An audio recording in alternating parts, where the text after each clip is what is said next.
BJP కొట్టేయాల్సింది. ఇంకో దేవుడు ఏమంటాడు? వాటిలో మూటలు నీళ్లు పెడతాను, ఒక పరిశ్రమ ఏ దేశం వాటి సమాధానమేమో ఇంకేమో వాటి సరిగ్గా ఆయన అంటాడు దేవుడైనా దేవుడు మోడీ అని.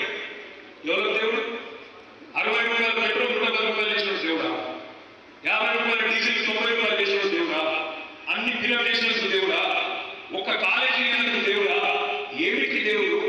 దేనికి దేవుడు? నువ్వు ఈ మాట అంటే ఇట్లాంటో అట్లాంటో దేశం భద్రంగా ఉంటుంది.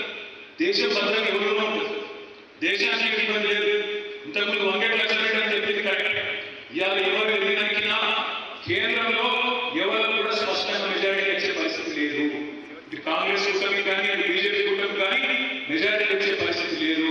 అందుకే మీరు మీ ఆశీర్వాదంతో గట్టిగా ఒక 10-12 సీట్లు మనకి ఇస్తే ఢిల్లీలో మనమే చేసే పరిస్థితి రావచ్చు. ఏదైనా జరగవచ్చు దేశంలో. కాబట్టి మనం గెలవాలి. గట్టిగా మనం తినబడాలంటే ఆలోచన చేయాలి. ఇక్కడ ముఖ్యమంత్రి ఏమో గుంపు వేసింది,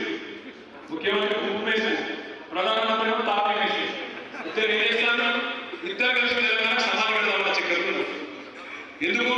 ఉన్నోళ్ళు పొడి వేసుకుంటే గులాబీ జెండా నాయనైతే అప్పుడు మనం మాట్లాడుకోవచ్చు. వీళ్ళని ఖతం చేయాలి అని మాట్లాడుకుంటున్నారు కాంగ్రెస్ వాళ్ళు, బీజేపీ వాళ్ళు. మరి వాళ్ళకి బుద్ధి చెప్పాలంటే ఇక మనం కూడా బయలుదేరాలి. ఇది మన ఎలక్షన్ కూడా బయలుదేరాలి. ఇబ్రాహీంపట్నంలో ఇక్కడ కూర్చున్నాం ప్రతి ఒక్కరు